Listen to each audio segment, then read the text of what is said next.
Hello friends. If you want to watch super hit movie Iron Man 3 in English, then you must like this video. If you are visiting our channel for the first time, don't forget to subscribe to our channel friends in today's video. The movie we are going to talk about is called Iron Man 3. We will talk about what this movie is and where you can watch it. All the interesting facts about this movie in today's video. I am going to tell you, I'm also going to give you all the information on which OT platform or on which satellite channel you will get to watch this movie.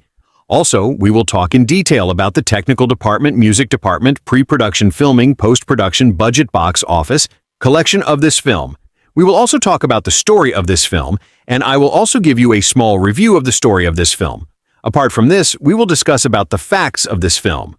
Storyline, star cast, actors' performance in the film, and which character has played which role. That's why I request you friends to watch this video till the end. So, let's start the video. Iron Man 3 is a 2013 American superhero film based on the Marvel Comics character Iron Man, produced by Marvel Studios and distributed by Walt Disney Studios Motion Pictures. It is the sequel to Iron Man 2008 and Iron Man 2 2010, and the seventh film in the Marvel Cinematic Universe. The film was directed by Shane Black from a screenplay he co-wrote with Drew Pearce and stars Robert Downey Jr. as Tony Stark, just Iron Man alongside Gwyneth Paltrow, Don Cheadle, Guy Pearce, Rebecca Hall, Stephanie Shostak, James Badge Dale, William Sadler, Miguel Ferrer, Jon Favreau, and Ben Kingsley. In the film, Stark grapples with the consequences of the events of the Avengers 2012 during a national terrorism campaign on the United States led by the mysterious Mandarin. After the release of Iron Man 2 in May 2010, director Jon Favreau chose not to return for a third film. Black was hired to write and direct the sequel in February 2011, working with Pearce to make the script more character-centric, focus on thriller elements, and use concepts from Warren Ellis's Extremis comic book story arc. The film's supporting cast, including Kingsley, Pearce, and Hall, were brought on throughout April and May 2012. Filming took place from May 23 to December 17, 2012, primarily at EUE Screen Gem Studios in Wilmington, North Carolina. Additional filming took place around North Carolina, as well as in Florida, Los Angeles, and China. An extended version of the film specifically for Chinese audiences was created. 17 companies provided the film's visual effects. Iron Man 3 premiered at the Grand Rex in Paris on April 14, 2013, and was released in the United States on May 3 as the first film in Phase 2 of the MCU. It received positive reviews from critics, with praise for its action sequences, Black's direction, and Downey's performance, though there was criticism for the portrayal of the Mandarin. The film was a box office success, grossing over $1.215 billion worldwide, making it the second highest grossing film of 2013 and the 16th film to gross over $1 billion. It finished its theatrical run as the fifth highest grossing film of all time, while its opening weekend was the sixth highest of all time. The film received Best Visual Effects nominations at the Academy Awards and the BAFTA Awards. Plot: at a New Year's Eve party in 1999, Tony Stark meets scientist Maya Hansen, the inventor of Extremis, an experimental regenerative treatment that allows recovery from crippling injuries. Disabled scientist Aldrich Killian offers them a place in his company Advanced Idea Mechanics, AIM, but Stark rejects him. 13 years later, Stark is suffering from post-traumatic stress disorder and has frequent panic attacks due to his experiences during the alien invasion of New York. He has built dozens of new Iron Man suits to cope with his insomnia, creating friction with his girlfriend Pepper Potts. Meanwhile, a string of bombings is claimed by a terrorist known as the Mandarin. Stark's security chief, Happy Hogan, is badly injured in one such attack and is put into a coma, prompting Stark to issue a televised threat to the Mandarin, revealing his home address in the process. The Mandarin sends gunship helicopters to destroy Stark's home. Hansen, who came to warn Stark, survives the attack with Potts. Stark escapes in an experimental new Iron Man suit, which is artificial intelligence JARVIS pilots to rural Tennessee, following a flight plan from Stark's investigation into the Mandarin. Stark's new armor is not fully functional and lacks sufficient power to return to Malibu, leading the world to believe that he died. With the help of Harley Keener, a local boy, Stark investigates the remains of a local explosion bearing the hallmarks of a Mandarin attack. However, it occurred years before any known attack by a terrorist. he discovers the bombings were triggered by soldiers subjected to extremists whose bodies explosively rejected the treatment and were falsely attributed by AIM as a terrorist plot to cover up extremists' flaws. Stark witnesses extremists firsthand when Mandarin agents Savin and Brandt attack him. Stark kills Brandt and incapacitates Savin. Meanwhile, Killian resurfaces and kidnaps Potts with assistance from Hansen. American intelligence agencies continue to search for the Mandarin, with James Rhodes, the former War Machine, now rebranded as the Iron Patriot, lured into a trap to steal his armor. Tracing the Mandarin to Miami, Stark infiltrates his headquarters using improvised weapons. Inside, he discovers the Mandarin is an English actor named Trevor Slattery, who is oblivious to the actions carried out in his image. Killian, the real Mandarin behind Slattery's cover, then captures Stark. Killian, who appropriated Hansen's extremist research as a cure for his own disability and expanded the program to include injured war veterans, reveals he has subjected Potts to extremists in the hope Stark will help fix extremists' flaws while trying to save her. When Hansen betrays Killian by threatening to jeopardize his operations, Killian kills her. Stark escapes and reunites with Rhodes, discovering that Killian intends to attack President Ellis aboard Air Force One, using the Iron Patriot armor controlled by Savin. Stark kills Savin, saving the passengers and crew, but cannot stop Killian from abducting Ellis. At an impounded, damaged oil tanker, Killian intends to kill Ellis on live television, so that the vice president would then become a puppet leader following Killian's orders, in exchange for extremists curing his young daughter's disability. Stark and Rhodes infiltrate the platform, aided by the Iron Man suits, remotely controlled by JARVIS. Rhodes secures the president and takes him to safety, while Stark discovers Potts has survived the extremist procedure. Before he can save her, a rig collapses around them, and she falls to the platform to her apparent death. Stark fights Killian but finds himself cornered. Potts, whose extremist powers allowed her to survive the fall, kills Killian to save Stark. As a gesture of his devotion to Potts, Stark orders JARVIS to destroy all the Iron Man suits. The Vice President and Slattery are arrested, and Happy awakens from his coma. With Stark's help, Potts' extremist effects are stabilized. Stark promises to scale back his life as Iron Man, undergoing surgery to remove the shrapnel near his heart and throwing his obsolete chest arc reactor into the sea. He muses that, even without the technology, he will always be Iron Man. Music. Further information: Iron Man 3 soundtrack. The film is scored by Brian Tyler, who signed on in October 2012. According to Tyler, he was approached more for his thematic scores, such as The Greatest Game Ever Played, Annapolis, and Partition, rather than his modern action scores, such as the Fast and Furious films, with Kevin Feige asking for a theme that was recognizable and featured those dramatic tones. To employ the deeply thematic component with a strong melody, the score employs mostly orchestra sounds. The main theme for Iron Man focuses on horns and trumpets, to be both a march and anthem. Tyler mentioned that John Williams' work on Raiders of the Lost Ark was the first thing he thought of as an influence, and the cue for the Well of Souls in Raiders influenced the extremist motif, as Tyler felt it should enhance a spiritual side for having a technology so advanced that nears magic. Echoing the Mandarin's amalgamated personality, his theme was religious music that borrows from many cultures, from monastic, Gothic, and Christian chants to music from the Middle East.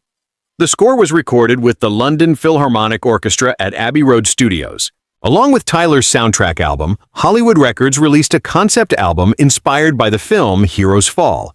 It features 12 original alternative rock and indie rock songs, with only one appearing in the film itself, AWOL Nation's Some Kind of Joke. Receptions. Box office. Iron Man 3 grossed $409 million in North America and $857.1 million in other countries for a worldwide total of $1.266 billion, outgrossing both of its predecessors combined. Worldwide, it became the fifth highest grossing film, the second highest grossing film of 2013, the second highest grossing film of the Marvel Cinematic Universe, behind Marvel's The Avengers, and the highest grossing film of the Iron Man film series, as well as the fourth highest grossing comic book and superhero film overall. It achieved the sixth largest worldwide opening weekend with $372.5 million. On the weekend of May 3-5, 2013, the film set a record for the largest worldwide weekend in IMAX with $28.6 million. On its 23rd day in theaters, Iron Man 3 became the 6th Disney film and the 16th film overall to reach $1 billion. It is the first Iron Man film to gross over $1 billion, becoming the second Marvel film to do so after The Avengers, and was the 4th fastest film to reach the milestone. As part of the earlier distribution agreement made with Disney in 2010, Paramount Pictures received 9% of the box office gross generated by Iron Man 3. Deadline: Hollywood calculated the film's net profit as $391.8 million when factoring together all expenses and revenues for the film. By the end of its opening day, Iron Man 3 made $68.9 million, including $15.6 million from late Thursday shows, achieving the 7th highest grossing opening day. By the end of its opening weekend, the film earned $174.1 million, making it the second highest opening weekend of all time, behind The Avengers. Of the opening weekend audience, 55% was over 25 years old, and 61% were males, while only 45% of the gross originated from 3D screenings. Opening weekend earnings from IMAX amounted to $16.5 million. It topped the box office during 2 consecutive weekends and achieved the 4th largest second weekend gross with $72.5 million. The film earned $13.2 million on its opening day, Wednesday, April 24, 2013, from 12 countries. Through Sunday, April 28th, it earned a 5-day opening weekend of $198.4 million from 42 countries. The film's opening weekend gross included $7.1 million from IMAX venues. It set opening day records in the Philippines, surpassed by Man of Steel, Taiwan, Singapore, Vietnam, Malaysia, China, Ukraine, Russia, and the CIS, both single and opening day records in Thailand and South Africa, as well as a single-day record in Hong Kong. It also scored the second biggest opening day in Argentina, only behind Harry Potter and the Deathly Hallows, Part 2. The film set opening weekend records in the Asia-Pacific region, in Latin America, and in individual countries including Argentina, first surpassed by Fast and Furious 6, when including weekday previews, Ecuador, Hong Kong, Indonesia, Vietnam, Taiwan, the Philippines, Malaysia, Singapore, Thailand, South Africa, and the United Arab Emirates. It also achieved the second largest opening weekend in Mexico, Brazil, and Russia, and the CIS in India. It had the second best opening weekend for a Hollywood film, after The Amazing Spider-Man. IMAX opening weekend records were set in Taiwan, the Netherlands, Brazil, and the Philippines. It is the highest-grossing film in Indonesia, Malaysia, and Vietnam, and the second highest-grossing film in Singapore and the Philippines, behind The Avengers. It topped the weekend box office outside North America 3 consecutive times. In China, where part of the production took place, the film set a midnight showings record with $2.1 million, as well as single-day and opening day records with $21.5 million on its opening day. Through its first Sunday, the film earned an opening weekend total of $64.1 million, making China's opening the largest for the film, followed by a $23.1 million opening in Russia and the CIS, and a $21.2 million opening in the UK, Ireland, and Malta. With total earnings reaching $124 million, it was the highest-grossing American film in China in 2013, and the country is the film's highest-grossing market after North America, followed by South Korea, $64.2 million, and the UK, Ireland, and Malta, $57.1 million. Review: Iron Man 3. To use a recondite term in professional film criticism, woohoo! Iron Man 3 is descending on cinemas with an almighty crash, assuming the dramatic yet camp landing pose that Tony Stark in his exobody chassis favors on arrival. Right knee down, right fist in the smashed asphalt, left elbow back, head up. This is luxury superhero entertainment, and the director and co-writer is Shane Black, who gave us the excellent Kiss Kiss Bang Bang in 2005. I bow down to Mr. Black as the Aaron Sorkin of action comedy. He gets the biggest laugh of the year with a joke about Croydon, with some additional Anglophile kisses blown to Downton Abbey, and what I suspect is a disguised homage to Mike Myers' immortal creation, Austin Powers. Robert Downey Jr. is back, smashing walls and cracking wise as the billionaire industrialist Tony Stark, now out of the closet as Iron Man, living the dream in his future tech clifftop pad and cohabiting with the beautiful Pepper Potts. Gwyneth Paltrow's excellent, relaxed performance making me wish she spent more time on film sets and less with her nutritional website. As so often in modern superhero tales, Stark's confrontation with wickedness triangulates into a question of two separate evildoers. Guy Pearce plays suave science entrepreneur Aldrich Killian, brilliant yet unstable and unprincipled in the traditional manner, whose obsession with Stark may arise from a traumatic rejection in his youth, rather like Syndrome in The Incredibles. And then, showing that Black playfully relishes the Hollywood convention of casting Brit Thespians as the bad guys, there is the terrifying Middle Eastern terrorist Mandarin, played with relish by Ben Kingsley. Mandarin is taking to the airwaves to gloat over his various explosions, which appear to happen without bombs. Oddly, Mandarin prefers old-school television for these publicity appearances and has no Twitter account. Meanwhile, Stark has to juggle a tense relationship with his old buddy James Rhodes, Don Cheadle, and beautiful ex-girlfriend Maya, Rebecca Hall. Iron Man 3 is smart, funny, and spectacular. I particularly liked Stark's brutally unsentimental reaction to the news that a kid who was helping him is missing his errant dad. Stark now probably succeeds Chaplin as Downey's key creation as an actor, loosing off funny lines with virtuoso skill, throwing away gags and delaying punchlines. Alec Baldwin does something similar, but in a more reflective style. This may not be to everyone's taste, and some odd repeated jokes about Christmas indicate that a different release date may have been planned. But it is quality Friday night entertainment, the innocent pleasure of the week. The third time is neither a particular charm nor the kiss of death for Marvel Studios' robust Iron Man series, which has changed studios from Paramount to Disney, and directors, Shane Black subbing for Jon Favreau, but otherwise toyed little with the formula that has so far generated more than $1.2 billion in global ticket sales. The inevitable franchise fatigue, plus a markedly unmemorable villain, may account for the feeling that Iron Man 3 is more perfunctory and workmanlike than its two predecessors, but this solid production still delivers more than enough of what fans expect to earn its weight in box office metal.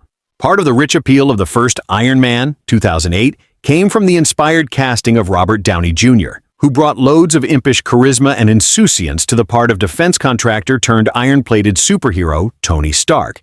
It was particularly fun to watch Downey becoming Iron Man, bobbing and weaving about in his space-age rocket suit like a novice surfer trying to stand up on a wave. You can only do an origin story once, alas, and some of the magic was already gone from 2010's Iron Man 2, which pitted our hero against a stock Russian heavy, Mickey Rourke, in a standard-issue revenge narrative, but still found ample time for Stark and romantic foil Pepper Potts, Gwyneth Paltrow, to do their very passable Tracy Hepburn routine.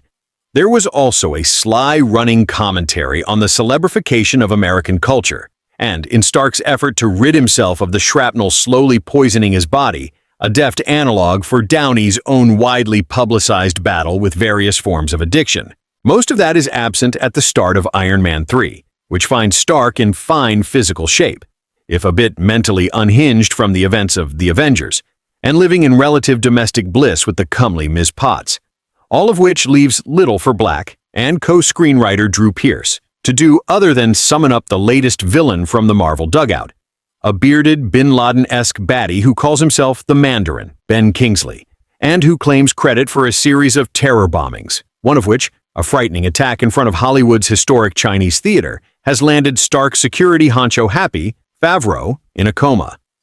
Although clearly unintentional, the movie's recurring images of severed limbs and burning bodies can't help but strike a queasy note in light of the recent events in Boston. Spewing his boilerplate anti-American rhetoric in a series of crudely made videos that mysteriously jam the television airwaves, the Mandarin promises that the big one is coming, just in time for Christmas no less. If we've learned anything from fantasy villains ranging from Darth Vader to the Dark Knight trilogy's Ra's al Ghul, first appearances can be deceiving. Suffice to say that the Mandarin is in some kind of cahoots with a couple of blasts from Tony Stark's past, an experimental botanist, Rebecca Hall, and her wealthy benefactor Aldrich Killian, Guy Pearce, whose prize project, Extremis, involves hacking into the human DNA chain to cure the sick, heal the lame, and pretty much do anything else you might desire. Upon hearing Killian's pitch, Pepper notes that the technology sounds like it could easily be weaponized. She doesn't know the half of it. As an A-list screenwriter in the 80s and 90s, Black practically defined a certain brand of sardonic Hollywood action spectacle. His credits include Lethal Weapon, The Last Boy Scout, and The Long Kiss Goodnight. Then disappeared for most of the 2000s, surfacing briefly in 2005 with his directorial debut, the self-referential neo-noir Kiss Kiss Bang Bang, which featured Downey in a crucial comeback role. Iron Man 3 reps a huge step up in terms of scale, and Black largely acquits himself well, keeping the pace brisk, deploying a couple of modest surprises and staging a few undeniably impressive supersized set pieces. Among them, an end-of-first-act raid that reduces Stark's swank Malibu pad to smithereens, and a mid-film, mid-air rescue that draws upon some truly spectacular skydiving acrobatics. The entire package is never less than professional, enhanced by ace tech contributions from cinematographer John Toll, production designer Bill Brzezinski, replacing the late J. Michael Riva, who designed the first two films, and editors Jeffrey Ford and Peter S. Elliott. Yet the movie suffers from separating Downey from three of his best verbal sparring partners, Favreau, Paltrow, and Paul Bettany, as the voice of the Uber computer Jarvis, for much of the pic's running time. And from top to bottom, Favreau's handcrafted touch is conspicuously absent, particularly his affection for retro Ray Harryhausen-esque visual effects. This is by far the most digital-looking series entry. Perhaps fittingly for a movie that introduces a new generation of remote-guided Iron Man suits, Iron Man 3 all too often feels as if it were assembled by a machine. Though advertised as Iron Man 3 in all promotional materials, the pic's full on-screen title reads as Iron Man 3. Read more about Three Idiots, Drew Pearce, Generation Iron, ha ha ha, Harold Valentin, Iron, Iron Man 2, Iron Man 3, Iron Man 3. Director, Iron Man franchise, Jason and the Argonauts, Jeff Ford, Jon Favreau, John Scott, 3, John Toll, Joshua Mintz, Luma Pictures, MAM Media, Man Up, Casting, Mark Stokinger, Michael Keller, My Beautiful Coma, Ray Harryhausen, Rescue 3, Review, Rob Lieber, Robert Downey Jr., Scott Charles Stewart, Shane Black, Shrapnel, Step Up 3D, Stephen Broussard, Stephen Lowe, Superheroes, The Never-Ending Battle, Taken 3, The Biggest Loser. Shut Down, The Biggest Loser, Couples, The Dark Knight Rises. Prologue, The Marvel Experience, The Old Man and the Gun, The Prize Idiot. They Came From Within. Tony Stark Shane Black, who made his bones writing Lethal Weapon, The Last Boy Scout, and other crash-and-burn action films, was the perfect person to take on Iron Man 3. And not just because he worked with the franchise's star Robert Downey Jr. on 2005's Kiss Kiss Bang Bang. The new film's not great, but it's consistently involving because the tonal shifts are so abrupt. One minute it seems to care a great deal about what's happening, the next it's sneering at the notion that anyone could care about anything that happens in a movie. For a franchise on the brink of fatigue, this attitude seems just about right, especially considering that all of the Iron Man movies are more self-aware comedies than dramas, with overlapping, often improvised-sounding dialogue and winks at the audience which suggest that the filmmakers are fans of Bob Hope and Bing Crosby's Affable Road series. This is the kind of film in which the hero can swear revenge against the villain for injuring his friend. Then, a few scenes later, earn big laughs from the sight of Tony Stark in Iron Man regalia tottering down narrow stone steps like a drunk drag queen in nosebleed heels. "A girl and a couple of lame quips, that's all you got?" A female assassin taunts Tony. "Sweetheart," he replies, "that's the title of my autobiography." Of course, Iron Man 3, which pits Tony against an Osama bin Laden-style terrorist guru known as the Mandarin, Ben Kingsley, is a lot more brutal than the old Hope Crosby pictures. In fact, its violence stretches the PG-13 rating to the breaking point, with lethal, if mostly bloodless, gunplay, and moments of wanton cruelty that would be jarring if the film weren't a cartoon fantasy in which pain and the laws of physics are largely theoretical. As in his other screen appearances, Tony survives high falls and supernatural body blows that would pulp a real person, but it's all of a piece with the film's dream logic. The story reunites most of the recurring cast, including Gwyneth Paltrow's Pepper Potts, CEO of Stark Enterprises and Tony's girlfriend, Don Cheadle's Rhodey Rhodes, aka War Machine, rechristened Iron Patriot and enlisted in the ongoing War on Terror, and Jon Favreau's Happy Hogan, who's still guarding his quipster boss with big brotherly devotion. There are new gadgets, including a segmented, prehensile Iron Man suit whose pieces are controlled via a receptor implanted in Tony's body and fly through the air, locking onto his arms and torso part by part. There's a love triangle, more of a tension triangle involving Tony, Pepper, and a supposed botanist named Maya Hansen, Rebecca Hall. And there's a mystery, or perhaps I should say mystery, since any sentient moviegoer will be able to guess how all the pieces lock together. Who is the Mandarin?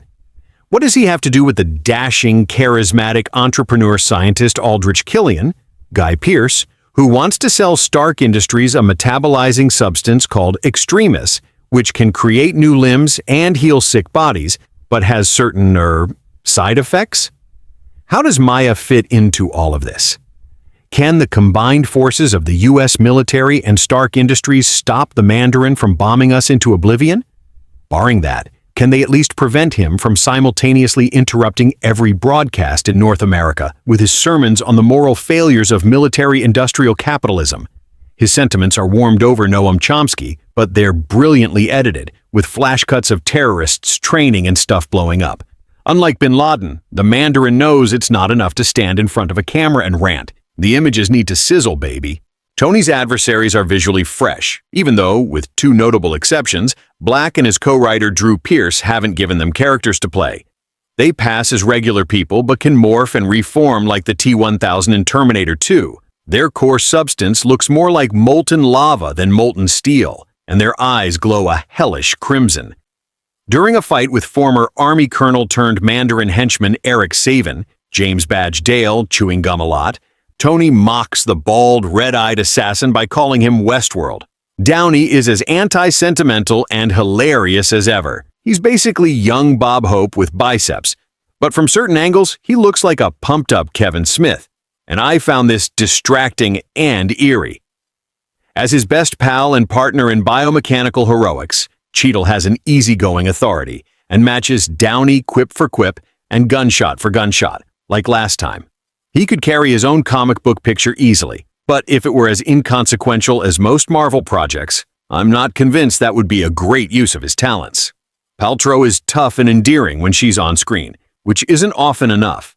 As the Osama bin Laden-esque villain the Mandarin, Ben Kingsley steals the movie, and I wish I could say precisely how without spoiling a wonderful surprise. Guy Pearce's torso, showcased shirtless in a fight scene, steals the movie right back. He must have spent 6 hours a day at the gym for months to look that ripped. You could grate lettuce on his abs. The compositions and editing are industry standard, mostly loose and chaotic. And if you see the movie in 3D, actually post-converted 3D, you might have trouble telling exactly what's going on during the darker scenes, because the glasses dim the image so much. A couple of days after seeing the film, I can't recall a single beautiful or even memorable shot. Though there's a skydiving action sequence 2/3 of the way through that's one of the greatest airborne set pieces in movie history. Given the amiable glop that surrounds it, I can't imagine how it found its way into the movie though. Most of the action isn't so much directed as covered, and its themes are articulated with about as much care. Iron Man 3 builds on the first film's political cynicism by suggesting that politicians and arms dealers dream up foreign policy crises to consolidate power and make money. But it doesn't develop this notion in detail, because if it did, the audience would tune out. As in most comic book blockbusters, both the heroism and villainy are personal, good apples versus bad apples, and the story's latent pacifism is eclipsed by the joy that Black takes in blowing things up and gunning people down. Hollywood alpha male sleaze was an undercurrent in the first two films, manifesting itself through hot cars, glittering parties, and strip club-style booty shaking. Iron Man 3 puts those same tendencies in the spotlight. Black's grinning machismo is a bro steroid, making creative muscles that were already well-defined balloon to grotesque proportions. This movie is the entourage fantasy of Iron Man. Whenever a character barges into another character's bedroom, you're faintly surprised when there are only two people in the bed. One major character has a serious drug habit, and the bad guy's relationship with Extremis has overtones of addiction as well. Tony and Rhodey dominate the action and own the story. Pepper spends long stretches of the picture pinned inside what looks like a defective Nautilus machine, but at least she gets to banter with Tony first. Maya doesn't get to do much besides express remorse over her, connection to the mayhem, though she does have an unexpectedly touching conversation with Pepper that's filled with regret over bad roads she's taken. When Tony Stark's cliffside home is destroyed in a chopper attack, a moment prominently showcased in trailers. The audience gasps as if the film had shown a maniac slashing the Mona Lisa, and within this film's value framework, it does seem an obscenity. It's the greatest swinging bachelor pad ever put on film. At long last, Mandarin, have you no decency? From his breakthrough as a screenwriter in Lethal Weapon to his directorial debut with 2005's Kiss Kiss Bang Bang, Black has carved out a niche as a borderline parodist of crash and burn action, serving up moldy macho cliches while making fun of himself and the audience for loving them so much. The prototypical Shane Black hero shambles around presenting himself as a soul-dead cynic who's tired of the same old, but within an hour or so, he's rescuing people, swearing vengeance against evildoers, and sailing through the air unloading handguns. His stories straddle the midpoint of the kidding, not kidding scale like a little kid standing atop a seesaw on the playground, shifting his weight around to make the opposing ends rise or fall. Along the way, Black sprinkles self-aware jokes about the rules and traditions of the genre as if he's Bertolt Brecht's meathead kid brother. Even his screenplays treat commercial screenwriting conventions as a big shared joke. Remember Jimmy's friend Henry, who we met briefly at the opening of the film? Black asks in the script for 1991's The Last Boy Scout. Of course you do. You're a highly paid script reader or development person. There's a brief subplot teaming Tony with a fatherless child that you half expect will mutate into daddy issues sentimentality, but it doesn't, because Tony doesn't roll like that. Downey narrates the beginning and end of the picture. I wish Black had gone all out and had him narrate the entire thing, a la Kiss Kiss Bang Bang, with asides into the camera. Hey, you know what I'm going to invent next? A Hulk signal. The next film will be 20 minutes long. Iron Man 3 holds its own against the earlier installments, delivering the same level of thrill and intensity. The visual effects are once again absolutely top-notch, with particular delight coming from the variety of Iron Man suits showcased in the film.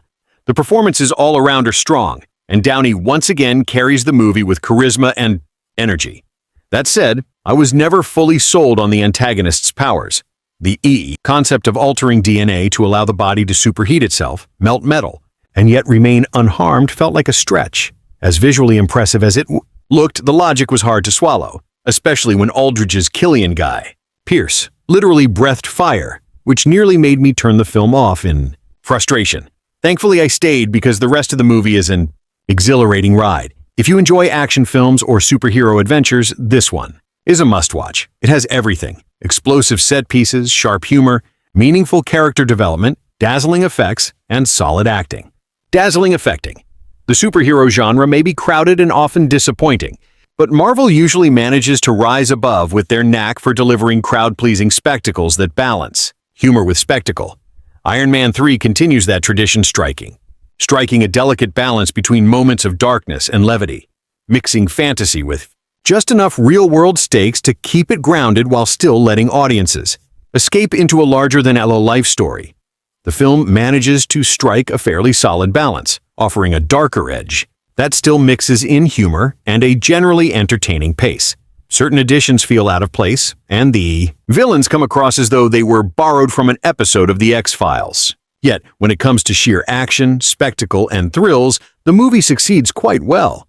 The performances are strong overall, but naturally the film belongs to Robert Downey Jr., who carries it with ease, even though the script demands more from him this time. His mix of cocky humor and tormented inner struggles works largely because of his charisma and sharp delivery.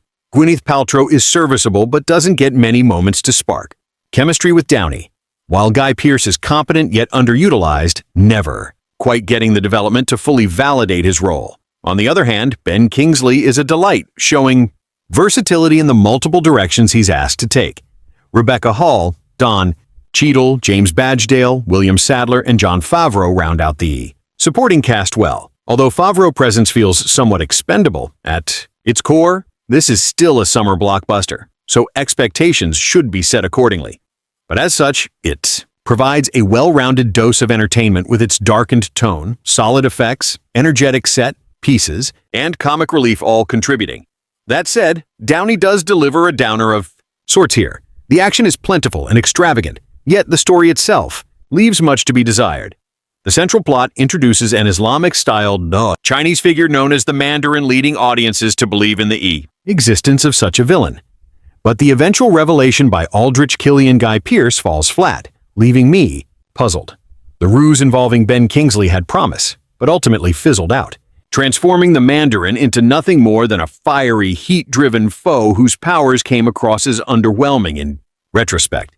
The abundance of Iron Man suits was another sticking point. Not only were there too many, but they also seemed to crumble far too easily. The concept of Tony Stark's psychic connection with his armor was clever, though the exaggerated stunts with the suits grew repetitive and monotonous. And if Don Cheadle's War Machine was meant to be a major factor again, his role felt diminished, especially in the climactic fight where he contributed more as a bystander than as an active combatant. Still, certain moments shone, such as the Barrel of Monkeys rescue, and the humor often landed well, but overall, this entry doesn't stand shoulder to shoulder with the first two films. When Stark discarded the reactor at the end, I couldn't help but wonder how he'd rejoin the Avengers in future installments, and the choice felt like needless narrative gymnastics. Even the post-Reddit scene lacked its usual Marvel punch, failing to tease or excite for what was next. By this stage, the superhero genre itself was showing signs of fatigue. It was fun initially to see X-Men, Spider-Man, Hulk, and Iron Man in their original outings, but when each franchise keeps turning out sequels, it becomes repetitive. How many villains can truly be defeated before it gets stale? Hollywood seems locked into cycles of superhero continuations, tween music projects and recycled horror, or foreign film remakes rather than exploring fresh ideas. Because of this, Iron Man 3 struggles to feel innovative and ends up being a disappointment, especially considering Downey's acclaimed performances in films like Chaplin and Good Night and Good Luck. For that reason, I wouldn't recommend it. To its credit, the movie begins, intriguingly, with a flashback to a New Year's Eve party in 1999, where Tony Stark, Robert Downey Jr., crosses paths with scientist Maya Hansen, Rebecca Hall, the mind behind Extremists, an experimental regenerative technology designed to heal the severely injured. At a New Year's Eve gathering, Tony is approached by Aldrich Killian Guy Pearce, a socially awkward and physically disabled scientist who runs Advanced Idea Mechanics. Killian offers Tony a position in his company, but Stark arrogantly dismisses him, promising to meet later, but leaving him stranded and humiliated instead. Jumping ahead to the present day, Tony is still struggling with the aftermath of the alien invasion in New York, seen in the Avengers. Plagued by anxiety and panic attacks, he channels his unrest into building multiple Iron Man suits, which in turn creates strain in his relationship with Pepper Potts' Gwyneth Paltrow. Meanwhile, a mysterious terrorist calling himself the Mandarin, Sir Ben Kingsley, orchestrates a wave of bombings that baffle authorities since no forensic evidence is left at the scenes. The conflict becomes personal when Happy Hogan, Jon Favreau Stark Industries head of security, is badly injured. In response, Tony publicly challenges the Mandarin on live television, daring him to strike. Soon after, Tony is visited by Maya Hansen, who warns him of impending danger, but his bold challenge provokes an immediate attack. Helicopter gunships devastate his Malibu home. Despite the destruction, Tony manages to protect Pepper and Hansen, escaping inside one of his suits before crashing unconscious in Tennessee. Waking after the crash, he discovers his armor has minimal power and cannot return him to California while the world assumes him dead. In this vulnerable state, Tony befriends Harley Keener Ty Simpkins, a 10-year-old boy who helps him investigate a local bombing with the same hallmarks as a Mandarin strike. Using his ingenuity, Tony realizes that extremist and experimental treatment has been weaponized, causing unstable soldiers to violently explode. This is confirmed when agents Ellen Brandt, Stephanie Shastik, and Eric Savin James Baddale, both extremist-enhanced, launch an attack on him. With Harley's assistance, Tony tracks the Mandarin to Miami, only to discover the menacing figure is actually Trevor Slattery, a clueless British actor used as a cover. The true mastermind is revealed to be Killian, now transformed and healed through extremists. Captured, Tony learns that Killian has kidnapped Pepper and forcibly exposed her to extremists, using her as leverage to coerce Tony into fixing its flaws. Maya Hansen, racked with guilt, is murdered by Killian when she considers betraying him.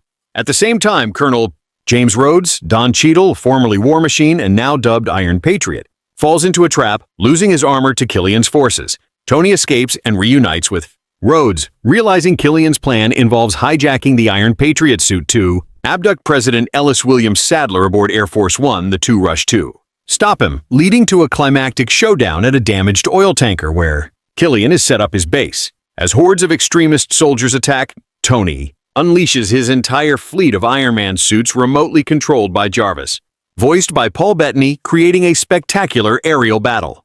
Rhodes successfully rescues the president while Tony fights to save Pepper, who, despite being injected with extremists, survives the ordeal and ultimately defeats Killian with her newfound abilities. Although Stark attempts to trap Killian in a self-destructing suit, it is Pepper who delivers the decisive blow, ensuring his demise. In a final gesture of love and renewal, Tony orders JVI as to destroy all remaining suits. He later undergoes surgery to remove the shrapnel from his chest and discards his A-reactor into the ocean, though he affirms that his identity as Iron Man will never fade. The film also includes appearances by Ashley Hamilton as Jack Taggart, Dale Dickey as Mrs. Davis, Miguel Ferrer as Vice President Rodriguez, Zaki Wong as Dr. Wuxia Tub as Ho Yin Zhen, as well as cameos from Bill Maher, Joan Rivers, Stan Lee as a pageant judge, and Mark Ruffalo as Bruce Banner in a post-credit sequence. Robert Downey Jr. remains charismatic with his sharp wit and charm. Pierce proves a fittingly sinister antagonist, and Kingsley delivers an entertainingly deceptive performance. Supporting players Paltrow and Cheadle shine in their expanded roles, with a stronger narrative than its predecessor. Gripping set pieces, most notably the mansion assault and the explosive finale, the movie thrives on dazzling visual effects, inventive technology, and thrilling battles. Overall, it offers a fun, high-energy superhero spectacle. Iron Man 3 earned recognition in awards season, receiving an Oscar nomination for Best Visual Effects as well as a BAFTA nod for Best Special Visual Effects. That in itself speaks volumes. Typically, when a blockbuster franchise reaches its third installment, disappointment often follows. But in this case, I found the film to be every bit as captivating as the first two entries, perhaps even more, so it delivers sheer entertainment, nothing less. Boasting jaw-dropping action sequences enhanced by dazzling effects, a cast that performs with a light touch without taking things overly seriously, and dialogue that snaps with energy. Most importantly, the humor hits the mark, making it laugh out loud, funny, and far more enjoyable than many of its darker superhero contemporaries. I walked away feeling as though I had witnessed a true comic book unfolding on screen rather than a film straining to appear profound and weighty. Yes, dark. Night Trilogy, I'm looking at you. The levity and wit sprinkled throughout also help balance the more fantastical aspects, which works well since the level of chaos is cranked up to the maximum here with more explosive spectacle than ever before. My only real complaint lies with the conclusion, which hints at the possibility that the series might not continue with a fourth film. Personally, I'd happily watch endless Iron Man adventures if they remain this entertaining. The story kicks off with a flashback to 1999 where a pre-armored Tony Stark encounters scientist Maya Hansen, who was experimenting with a potentially groundbreaking regenerative process that could allow victims of severe injuries to recover. However, an early test on a plant demonstrates a dangerous flaw, the risk of volatile explosions. During this time, they are also approached by Aldrich Killian, a disabled scientist eager for Stark to collaborate with his company. Stark arrogantly turns him down. Fast forward to the present day. A terrorist called the Mandarin has begun striking American targets globally, each attack featuring mysterious explosions with no trace of conventional bombs. Meanwhile, Tony, still grappling with trauma from the events in New York, immerses himself in building new Iron Man suits. After issuing a bold challenge to the Mandarin on live TV, complete with disclosing his home address, Tony finds himself under immediate assault by helicopter gunships. His home is obliterated, though Maya and Pepper Potts escape while Tony is presumed dead. In truth, he manages to fly to Tennessee, where he investigates another explosion matching the Mandarin's patter. There, with the unexpected help of a local boy, he uncovers individuals exhibiting bizarre abilities, including the capacity to superheat their bodies enough to liquefy metal.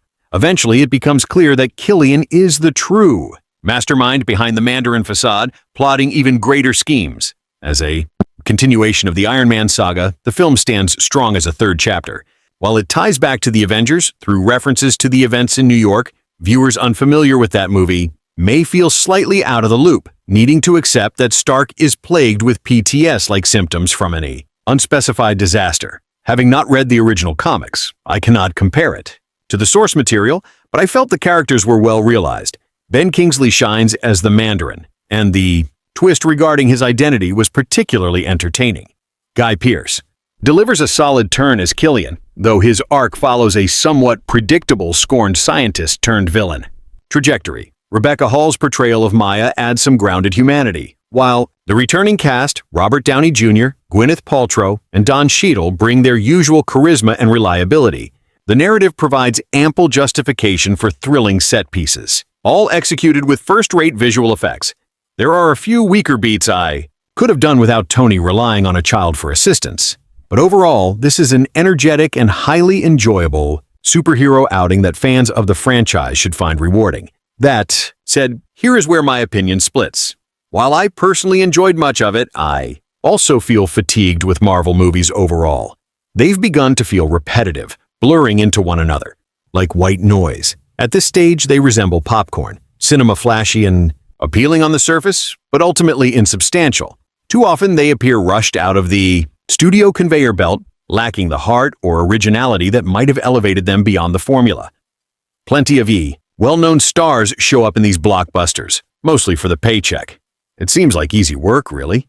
Stand in front of a green screen, pretend to be terrified, and act as though some CGI creature is charging at you. Personally, I hope audiences eventually tire of this formula so we can get some fresh variety in theaters. Still, with Disney and Marvel pumping them out one after another, I might be waiting a long while. In Iron Man 3, Tony Stark is dealing with panic attacks after the alien invasion of New York. Restless and unable to cope, he has built dozens of Iron Man suits, which ends up straining his relationship with Pepper Potts. At the same time, a series of bombings orchestrated by a mysterious terrorist called the Mandarin has left investigators confused, because no forensic evidence remains at the scenes. Critic Todd McCarthy commented, "After nearly falling apart in 2010, Iron Man comes back reinvigorated in this lively third outing." Lifted enormously by Shane Black's sharp, irreverent humor, he was absolutely right. Black style fits Stark perfectly, reminiscent of his witty banter days in Lethal Weapon. Robert Downey Jr. is one of those actors I never get tired of watching. He mixes seriousness with humor in a way that always entertains me, no matter the film. He truly carries this one, reprising his role as Tony Stark, the genius billionaire who originally crafted the first Iron Man suit while imprisoned in Afghanistan. The movie briefly reminds us of that. Stark now resides in a sleek, futuristic mansion, perched on a bluff above the Pacific, almost spaceship-like in design.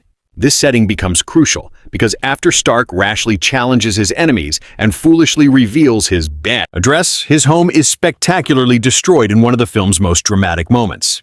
The antagonist here is determined to attack the U.S. and even target its president, appearing on hijacked TV feeds to declare his unstoppable power. In response, Stark promises to find him and put an end to him, which fuels his reckless decision to make himself so easily traceable. Though realistically, it wouldn't have been hard to locate him anyway. Still, it works as a plot device. Alongside Downey Jr., Gwyneth Paltrow returns as Pepper Potts Stark's partner, while Don Cheadle reprises his role as Colonel. James Rhodes now suiting up as Iron Patriot to fight alongside him. The central villain, however, turns out to be Guy Pearce's Aldridge Killian, a man Stark once slighted back in 1999 with Rebecca Hall's Maya Hansen as his collaborator. Killian has developed an unstable technology that sometimes causes its subjects to explode, explaining why authorities never found bomb fragments at the supposed terrorist attack sites. Ultimately, the story becomes a face-off between Stark and Killian, each determined to prove their dominance, and the fate of the world once again rests on Iron Man's shoulders. Spoiler alert, the so-called Mandarin, seen in the broadcasts, is nothing more than an actor, Trevor Slattery, played by Ben Kingsley, hired by Killian to mask the true identity of those behind the attacks. With a string of battles and large-scale destruction, Stark eventually defeats Killian, or so it seems, though the film leaves just enough room for speculation about future sequels. The movie is full of action and spectacle, delivering straightforward entertainment without pretending to be more. A fun surprise was seeing William Sadler cast as President Ellis, a detail I didn't expect. Iron Man 3 also stands out because of its unexpected twist. By now, may know it, but the real joy comes from experiencing it without spoilers. It turns the narrative on its head. challenging blockbuster expectations while also making a subtle statement. Where the first Iron Man critiqued the militarization of the developing world, this film cleverly comments on media's manipulation. It never feels heavy-handed, and Kingsley's revelation as the phony manner in is hilarious and brilliantly performed. That said, I can understand why some fans felt let down, especially if they desperately wanted this character to be something else entirely. This film could have ranked even higher among Marvel's best, if not for one frustrating character choice. At the conclusion, what should have been exhilarating, darkly humorous, and spectacular final showdown on a fleet of naval vessels ends with Tony Stark, Robert Downey Jr. making the puzzling decision to destroy all of his Iron Man suits. The act feels unnecessary, even as a grand gesture for Pepper Potts' Gwyneth Paltrow, especially since audiences already know he will don the armor again in future installments, whether in Avengers 2 or beyond. It was always a matter of how, often rather than if.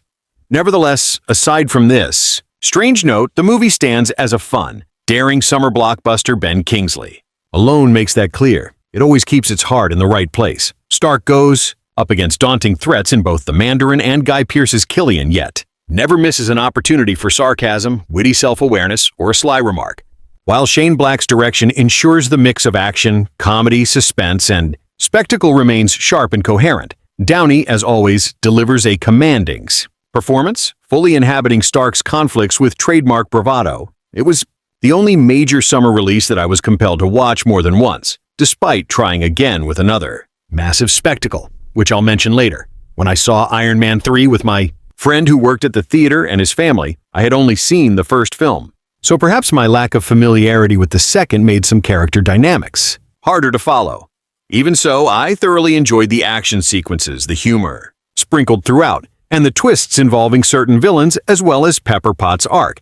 Downey remains as charismatic as ever, bringing both intensity and playfulness to Stark, with Paltrow sparking strong chemistry as his devoted partner. On that front, I found the film very enjoyable. Having liked both Iron Man and Iron Man 2, I appreciated how the series balanced science fiction spectacle with plots that still felt grounded enough to avoid becoming too absurd. The action was thrilling without being overblown, and the characters possessed depth of rarity in the superhero genre.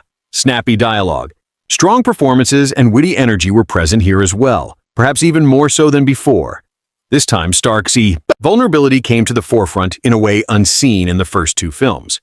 While the Mandarin Killian proved to be formidable adversaries, with Guy Pearce giving a compelling turn as the villain. Once again, Downey delivered his sharp, quick-witted energy as Iron Man. Most franchises begin with a breakout hit and then roll into costly sequels designed to keep audiences hooked, relying on the creative team to maintain a strong narrative thread for survival. Iron Man follows that same model, with Marvel now capable of printing money with its interconnected films. That being said, Iron Man 3 didn't completely dazzle me the way I had hoped. It benefited from following the weaker second entry, but suffered from being compared to the groundbreaking first film. The story itself was fine, but perhaps too ambitious for its own good sometimes. In trying to stand apart from the pack, films complicate their plots only to weaken them. Many comic book villains are shaped by universal pain or tragedy, while others are born from petty slides. Here, the antagonist belongs to the latter, less compelling camp. Though not enough to derail the film, it did weigh it down. At its core, the story follows Stark investigating mysterious explosions that leave no trace of explosives, and overall, Iron Man 3 succeeds. The narrative is well structured, the pacing effective, and it balances action with humor while maintaining logic. Unlike many recent blockbusters, it delivers a coherent, satisfying ride that leaves the audience wanting more. It's truly refreshing to witness a superhero portrayed with lighthearted quirks and even episodes of anxiety, reminding the audience that perfection is not part of the human condition. The visual effects are lightning fast and impressively convincing, bringing every sequence to life with striking realism. One standout is the mid-air rescue sequence. It's absolutely stunning, so mesmerizing that it's impossible to look away. Watching Iron Man 3 was a genuine thrill for me. And as a tip, make sure you remain seated through the credits, because you'll be rewarded with a cameo appearance from Mark Ruffalo. The opening two acts in this third installment establish a sharp and edgy foundation, paving the way for a final act that explodes into a chaotic, full-throttle action showcase, one that tries to top everything that came before and arguably succeeds. The core cast members return, with Robert Downey Jr. anchoring the story once again, carrying more emotional weight from his traumatic New York ordeal with the Avengers while still maintaining his trademark wit. Don Cheadle has grown seamlessly into his role as Rhodes' War Machine, enjoying plenty of screen time and making strong use of it. While Gwyneth Paltrow's Pepper finally has the chance to don the suit, Guy Pearce and Ben Kingsley step in as villains, both delivering memorable performances in this modern narrative of terrorist-driven chaos. The choice to reinterpret the Mandarin sparked debate among Marvel devotees, some even calling it a trick. But whether one accepts it or not, the twist works effectively as a clever sleight of hand. The script offers just enough intelligence and substance to balance the avalanche of explosions and over-the-top action. Several battle set pieces shine in particular, including the gripping skyjacking and barrel of monkeys sequence, which stands out as a highlight. This movie is yet another polished success for Marvel, fitting comfortably into the superhero genre while offering moments of flair and surprise. Tony Stark, Robert Downey Jr., is shown struggling with severe trauma after the events of the Avengers. However, he barely has time to confront his issues before a terrorist known as the Mandarin Ben Kingsley begins targeting him, his partner Pepper Potts, Gwyneth Paltrow, and even President Ellis, William Sadler. At the same time, Stark faces enmity from mad scientist Aldrich, Killian Guy Pearce. Without spoiling too much, the film introduces plot twists that diverge from the source material, but ultimately enrich this entry. While the movie is filled with action and CGI spectacles, it also features strong performances, particularly from Downey Jr. and Pearce, and a narrative that is more engaging than one might expect from a typical blockbuster.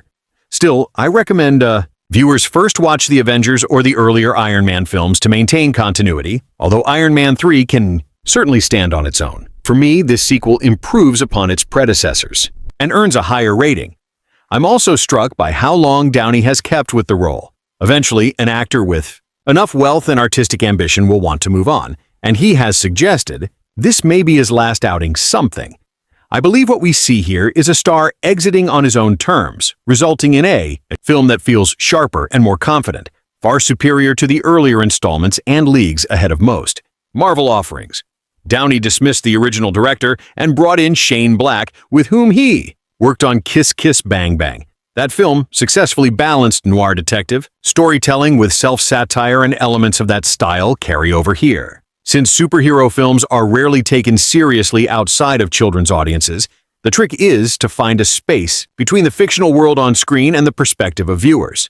Usually, this is best approached with reflective comedy, and Iron Man 3 manages to do it subtly, letting the genre itself serve as part of the joke. The fact that the main villain turns out to be an actor is only one layer of this playful self-awareness. It permeates the whole movie.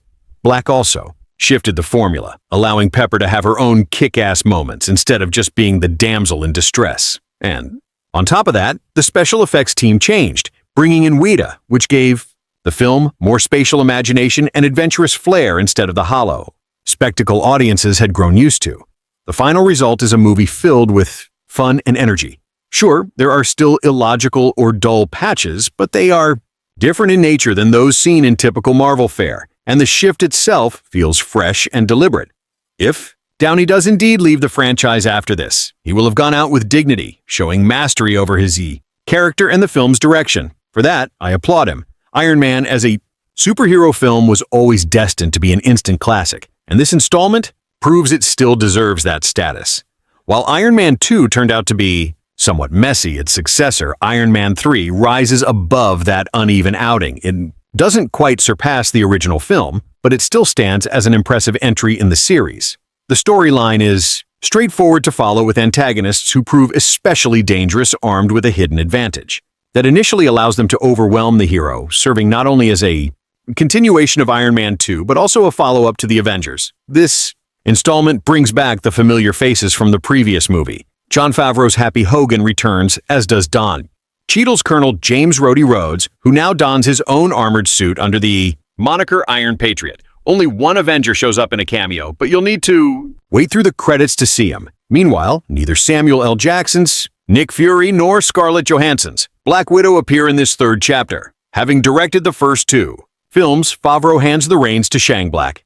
Best known for stylish violent crime stories such as Lethal Weapon, The Last Boy Scout, and Last Action Hero, Black injects a vibrant sense of momentum and sharp direction into the film. Even though his box office track record had been inconsistent aside from Lethal Weapon, Robert Downey Jr. once again anchors the movie as the witty yet troubled genius Tony Stark, still preoccupied with his love interest, Pepper Potts. Years earlier, Downey worked with Black on Kiss Kiss Bang Bang during a low point in his career, and here their collaboration pays off again. Audiences can expect more humor than before, much of it revolving around Stark himself. In many ways, Iron Man 3 feels like a refreshing burst of energy.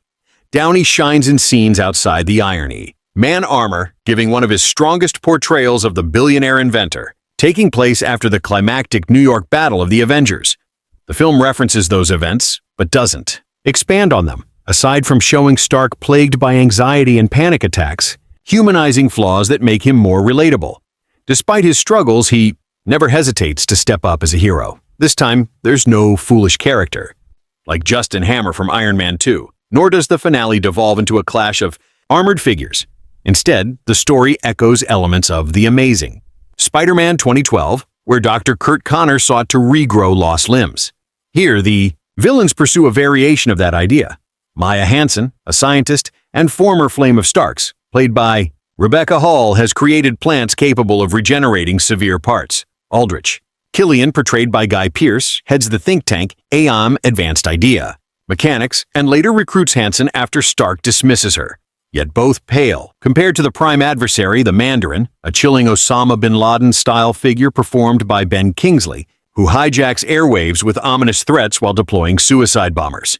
As Tony's identity is no secret, the real question becomes how quickly he can armor up. And this installment cleverly improves the process, eliminating the clunky suitcase suit from Iron Man 2 in favor of sleeker, more cinematic transformations. The film dazzles with memorable sequences, including the destruction of Stark's cliffside mansion by enemy helicopters, a crisis he provokes by publicly taunting the Mandarin, and the breathtaking mid-air rescue after Air Force One is attacked. Altogether irony. Man 3 delivers a thrilling and entertaining ride packed with surprises to hold the audience's attention. Throughout, Shane Black and his co-writer seem to have successfully brought the Marvel comic book hero back, full circle from where it all began. This naturally sparks speculation over whether Robert Downey Jr. will continue in the role. Though considering the box office returns, it's unlikely Marvel would let him step aside anytime soon. Following the devastating Chitauri invasion of New York, Tony Stark, Robert Downey Jr. finds himself unable to rest, plagued by sleepless nights and vivid nightmares. His deepest concern is the possibility that he may fail to safeguard his partner, Pepper Potts, Gwyneth Paltrow, from the multitude of threats that have come with his life as Iron Man. Among these foes is the Mandarin Van Kingsley, who launches a merciless strike that leaves Stark's mansion in ruins and Pepper's life hanging by a thread. To confront this adversary, Tony must claw his way back from the depths of the ocean alongside the wreckage of his destroyed home and overcome the paralyzing dread of personal failure. The screenplay, crafted by Black and Drew Pearce, borrows loosely from Warren Ellis's celebrated extremist comic arc. However, the film only retains its core premise, introducing an updated twist, the remote control of Iron Man suits without fully showcasing its vast potential. Aldrich Killian, one of the virus's creators in the comics and a relatively minor character there, is elevated in the film to the role of chief villain. The story also weaves in a subplot of past unrequited love to deepen the ties among Killian, Pepper, and Tony, heightening the emotional stakes. Another notable alteration lies in the host of the extremist virus. In the comics, it is Mullen who battles Iron Man. His abilities are nearly identical to those on-screen super-y strength, glowing red eyes, and fiery breath, with the key difference being the absence of explosive consequences. Yet the decision to deviate from strict comic accuracy is no weakness. The cinematic adaptation proves to be thoroughly rewarding. With this third installment, the creative team elevates the central character, peeling back layers of Tony Stark's humanity. Iron Man dazzles as always, but it is Stark himself who gains new depth. The opening scenes in particular highlight this vulnerable, more human side of him. Burdened by his brush with gods, aliens, and catastrophic battles, Tony begins to confront his worst anxieties and the lasting consequences of earlier adventures. Emotionally shaken by the New York invasion, he retreats into his lab, neglects Pepper, and endures relentless nightmares, sometimes staying awake for days as he obsessively crafts new technology, all while enduring debilitating anxiety attacks. This fragility permeates the film's tone. Furthermore, the screenplay adopts a sharper political edge, with the Mandarin's fiery broadcasts critiquing America, directly condemning decades of military misdeeds, environmental neglect, and oil-driven corruption as catalysts for continued terrorism. Comic fans are rewarded with nods to AIM, advanced idea mechanics, the energy, conglomerate Roxxon, and a dazzling showcase of multiple Iron Man armors. The script even provides a clever callback, revealing Tony's first encounter with Yinzin years before their fateful imprisonment in Afghanistan. Despite some imperfections, Shane Black demonstrates his knack for blending sharp wit and kinetic action, both on the page and behind the lens. His reliance on Robert Downey Jr.'s charisma pays off, with the actor once again delivering biting humor and sharp banter that energizes the narrative while keeping the action taut and daring. The Malibu Mansion's destruction stands out as one of the most brilliantly staged and visually stunning sequences in recent cinema, thrilling audiences and serving as the launchpad for the film's relentless pace. Throughout the film, we witness memorable sequences such as the battle in Tennessee, Stark's daring escape in Miami, the spectacular mid-air rescue of the Air Force One crew, and the extravagant final showdown on the oil rig. These are staged in both aerial and ground-based action scenes, all supported by increasingly refined and breathtaking visual effects that surpass those of the earlier installments. The technical artistry shines through, not only in the effects but also in the work of production designer Bill Brisky and cinematographer John Toll, whose efforts elevate the film's aesthetics. Complementing this is Brian Tyler's musical score, which shifts the tone established by the earlier movies and broadens the stylistic range.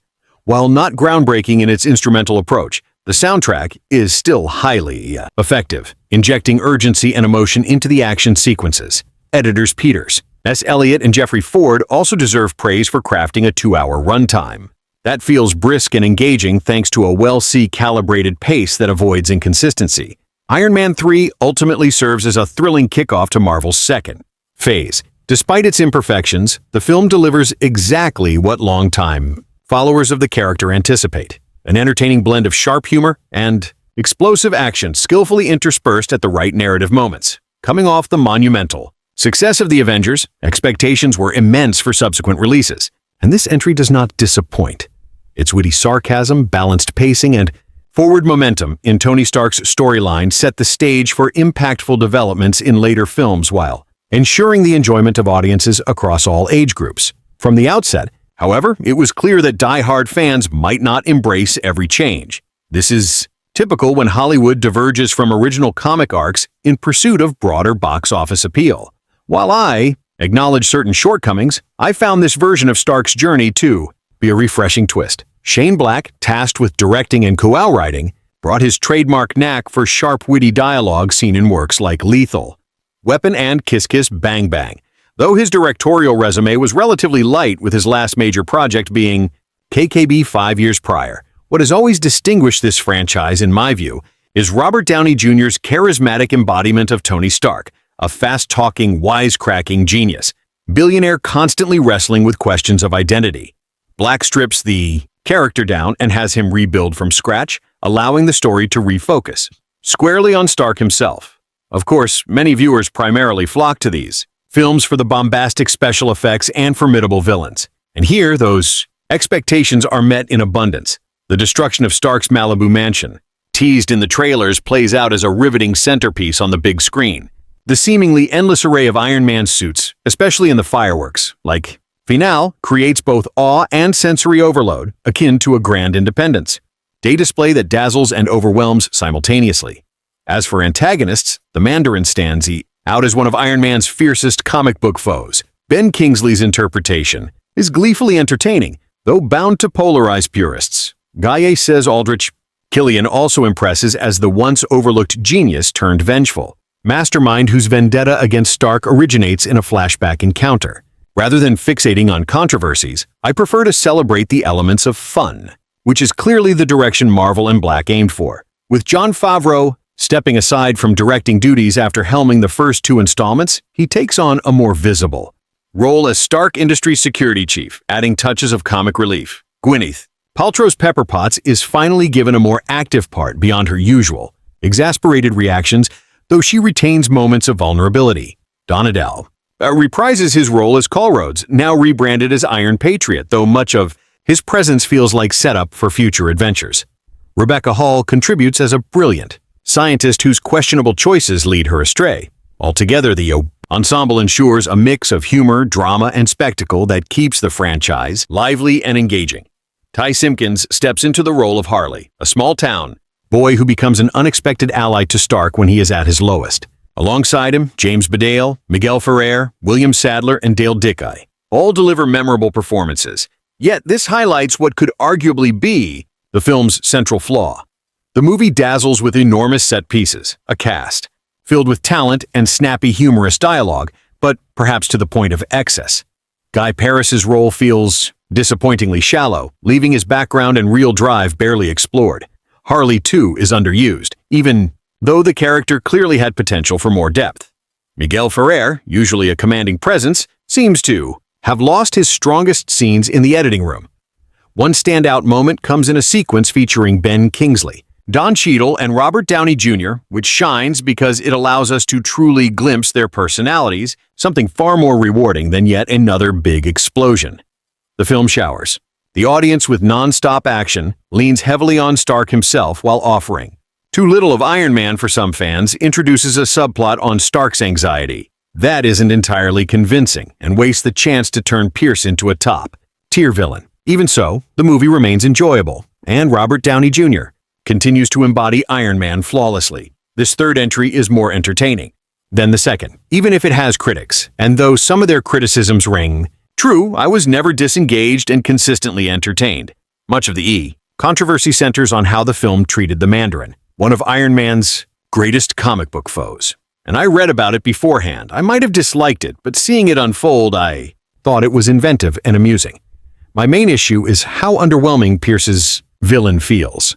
The returning actors Downey, Cheadle, Paltrow, and Favreau deliver as expected, with Paltrow arguably getting her strongest showing in the series, bolstered by her undeniable charisma. The best moments, in fact, come from the bond between Downey and the young Harley. Hardcore fans may object to certain elements, but the film is still broadly entertaining. Released in 2013, Iron Man 3 stars Robert Downey Jr. as Tony Stark in this chapter, where he faces off against the so-called Mandarin Ben Kingsley and advanced idea mechanics under Killian's command, Guy Pearce. After his personal life collapses, Stark must depend on resourcefulness and determination to rise again and safeguard Pepper Gwyneth Paltrow while wrestling with the core question: does the armor define the man, or does the man define the armor? Don Cheadle reprises his role as James Rhodes, also known as War Machine, while Jon Favreau returns as Happy Hogan and Rebecca Hall joins the cast as a member of IM. Compared with the frenetically energetic but often criticized Iron Man 2, this installment feels somewhat disappointing. While still a solid superhero film, its first act moves sluggishly compared to its predecessors' fast-paced opening. The story improves in the second act as Stark, thought dead and separated from his loved ones, reluctantly teams up with a precocious boy genius. Despite claims that this sequel is darker than Part 2, the tone and main ensemble remain largely the same, with only slight added seriousness. Some argue the film gains on repeat viewings, but I found issues. The unimpressive treatment of the Mandarin, the vague powers of IM's enhanced soldiers, the overabundance of Iron Man suits operating without wearers, and the fact that multiple characters don the armor, including Pepper, who even becomes a superhero-like figure briefly. Still, the film is far from weak, and the performances, particularly Hall and Pierce, help lift it. After the events in New York during the Avengers, the world has changed as gods and aliens are now a reality. President Ellis Sadler insists the U.S. needs its own emblem of strength, repainting War Machine in patriotic colors and rebranding him as Iron Patriot to serve directly under the government. Rhodey Cheadle, now torn between loyalty to his duty and his lifelong friendship with Stark, adds complexity to the story. Meanwhile, Tony Downey Jr., still witty and arrogant as ever, is caught in a tug-of-war between his obsession with technology, his Iron Man persona, and his love for Pepper, who is portrayed by Paltrow as far more than a love interest, standing as a capable and independent figure who both embraces and subverts the damsel in distress archetype. Tony Stark also struggles with the crippling anxiety that lingers after battling an alien invasion. And as the trailers suggest, he often has to depend solely on his intellect and improvisation to get through situations. This kind of stripped-down storytelling is always compelling when focused on someone burdened with extraordinary talent and responsibility. At the same time, a new menace arises in the form of the Mandarin, brought to life by Ben Kingsley with such commanding charisma that his presence is felt even off-screen. This villain enters the narrative from the very beginning, launching devastating attacks while leaving no evidence behind, a setup that mirrors real-world war on terror anxieties and carries the air of a Tom Clancy-style thriller, politically sharp, but without force-feeding an agenda. Alongside him, Aldrich Killian, Guy Pearce, a once-overlooked businessman, resurfaces armed with the extremist virus, a formula capable of regenerating lost limbs that becomes a crucial driver of the story. Among the trilogy, this installment stands tallest. Director Shane Black injects his trademark quirk-sharp narration, biting whip and stylistic nods to Kiss Bang Bang while blending them seamlessly into Marvel's universe. His enthusiasm revives a franchise that was starting to feel tired, and the entire cast feeds off that energy, delivering flawless performances across an impressive range. Even supporting roles shine. Whether it's Jon Favreau pouring his full commitment into Happy Hogan's Paranoid, new duties as head of security, or a young boy who provides an unexpectedly genuine and believable turn, the humor is dialed up higher than ever, producing countless laugh-out-loud, endlessly quotable moments. Dialogue crackles with freshness and intelligence, while the narrative constantly surprises with twists and turns that enrich rather than confuse the plot. Action sequences are on a massive scale, bolstered by a sweeping score, yet they remain clear, thrilling, and high stakes throughout. The climactic showdown is both breathtaking and funny, serving as a masterfully executed payoff for everything that came before. Pacing is razor-sharp, grabbing attention from the first seconds and holding it tight until the end credits. And yes, sticking around after them is worth it. The 3D post-conversion is solid, if not essential, so budget-minded viewers won't miss much by skipping it. Expect moments of tense, sometimes bloody violence, though rarely graphic, mild, profanity, and a dash of sexuality. For those invested in the Marvel Universe, this is a must-see, though watching the first two Iron Man films and the Avengers beforehand is essential to fully appreciate its continuity. That said, some felt the film offered too much Tony Stark and not enough Iron Man in action. While the acting and direction are strong, critics pointed out the story leaned heavily on Stark's personal life and mystery solving, sliding into a made-for-TV detective vibe. Familiar cliches appear: the precocious kid sidekick, the spurned ex-lover, and the vengeful villain with a grudge. Plot twists and devices stack up, sometimes unnecessarily, and the script doesn't always rise above formula. In that light, Iron Man 3 is more watchable than remarkable earning. For some, only a 6 out of 10 and fitting. The pattern of third installments running short on fresh ideas. Still, the film delivers more laughs, bigger action, and a surprisingly personal story arc than expected, making it for many a more enjoyable ride than Iron Man 2 and possibly even the first film. Ultimately, it portrays Stark confronting an adversary with limitless reach. When his entire world is destroyed, he is forced on a relentless journey of retribution to hunt down those responsible. This path continuously puts him to the test. Cornered and stripped of resources, Stark must rely purely on his resourcefulness and instinctive wit to keep himself and those he cares for safe. As he claws his way back from ruin, Tony ultimately unravels the answer that has haunted him all along: the mystery of Cutton. By now, it's no secret that Iron Man 2 didn't exactly rank as Marvel's crowning achievement. Though Robert Downey Jr.'s performance remained a highlight, handing the reins over to Shane Black was a shrewd decision. The man is responsible for some of the greatest action scripts of the 1990s, and Kiss Kiss Bang Bang proved his knack for mixing sharp dialogue with compelling performances. So why not try recapturing that spark? While some audiences took issue with the Mandarin twist, comparing it to something as disappointing as Stalon, removing his helmet in Judge Dredd within Black's story, the misdirection lands surprisingly. Well, catching everyone off guard, Ben Kingsley leans into the role with gleeful exaggeration, and though I had no idea what to expect walking in, his self-parodying approach won me over. Stark himself is as quippy and sarcastic as ever, with zingers that not only entertain, but also acknowledge the sensibilities of true sci-fi and film. Enthusiasts, the big set pieces deliver, and while the Air Force One sequence drags a touch, the payoff justifies the length. The supporting cast all hold their own, with Guy Pearce clearly reeing in his part. The initial trailer misled me into expecting a grim Dark Knight-like direction, but the film remains as breezy and colorful as its predecessors.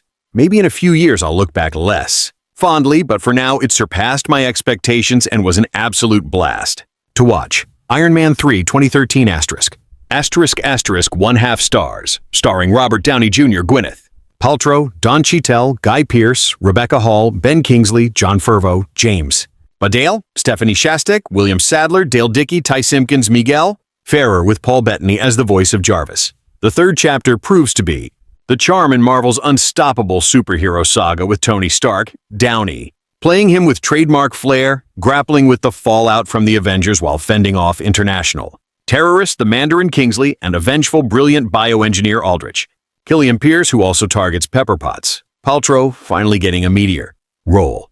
Shane Black's loose, witty direction alongside Drew Pearce's co-writing infuses the film with both humor and energy, capped with standout sequences, particularly the dazzling barrel of Monkey's freefall. It's pure roller coaster fun. Signing up for Disney Plus through my phone plan, I found 10 MCU entries I hadn't yet seen and started with this one. Reflecting on it, Black steers away from the setup-heavy approach of Iron Man 2 2010, opting instead for a straight-up Shane Black action film featuring Iron Man, one that doesn't bother laying tracks for future MCU installments. Stark and Rhodes banter like seasoned partners, creating a buddy cop dynamic, while Pepper finally plays an active role in the chaos. The climax does borrow a little too much from Terminator 2's liquid metal villain trope, but the antagonist sparses. Sly Killian and Kingsley's delightfully hammy Trevor Slattery deliver ruthless, pulpy menace. From the snowy Christmas-themed opening, Black puts his stamp on the film, blending John Toll's cinematography with slick CGI and emphasizing inventive practical action, like Stark cobbling together weapons from pub tools and street junk. Ultimately, it's a bombastic, slightly brainless ride light on story, but heavy on spectacle.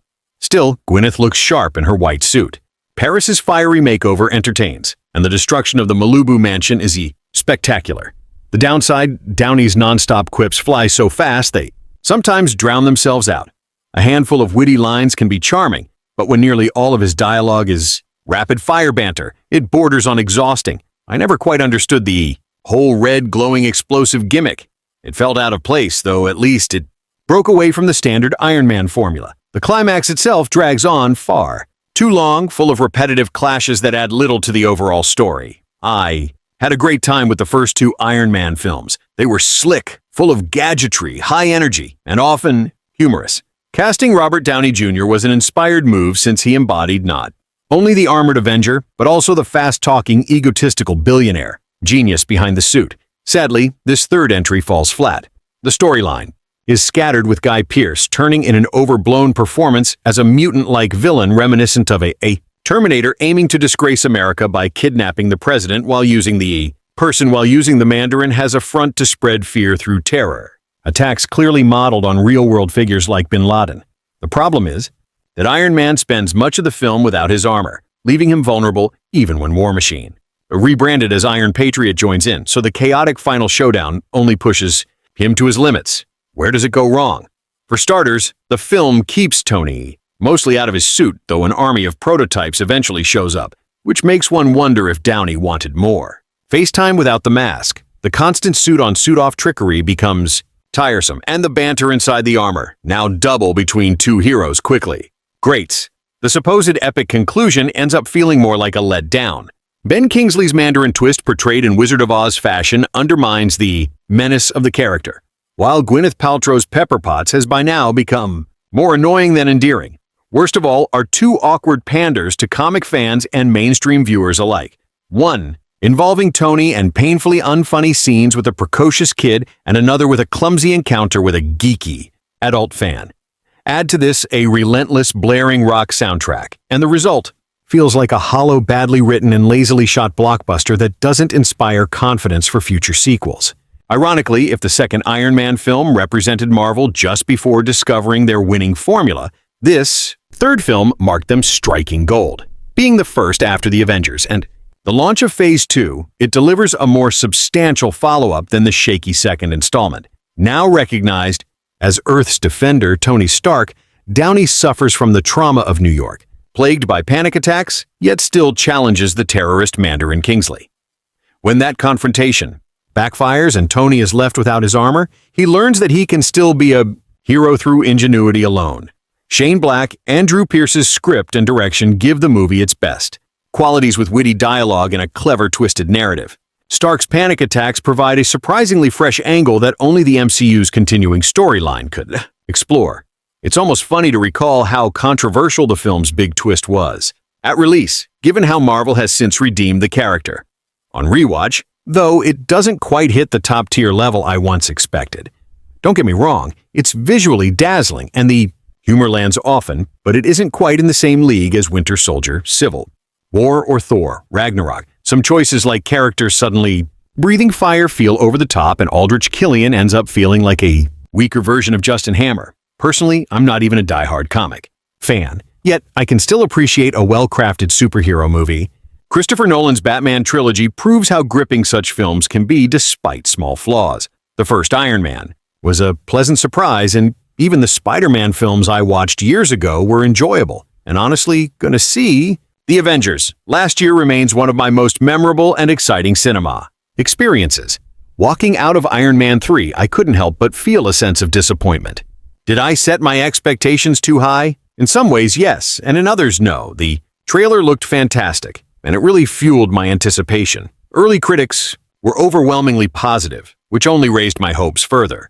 But once the film was released widely, I began noticing a wave of mixed to negative reactions on IMDb. I didn't dive too deep into those reviews at first, assuming they were nitpicks from hardcore comic loyalists upset about trivial changes. Things like the exact look of the suit, which never mattered much to me.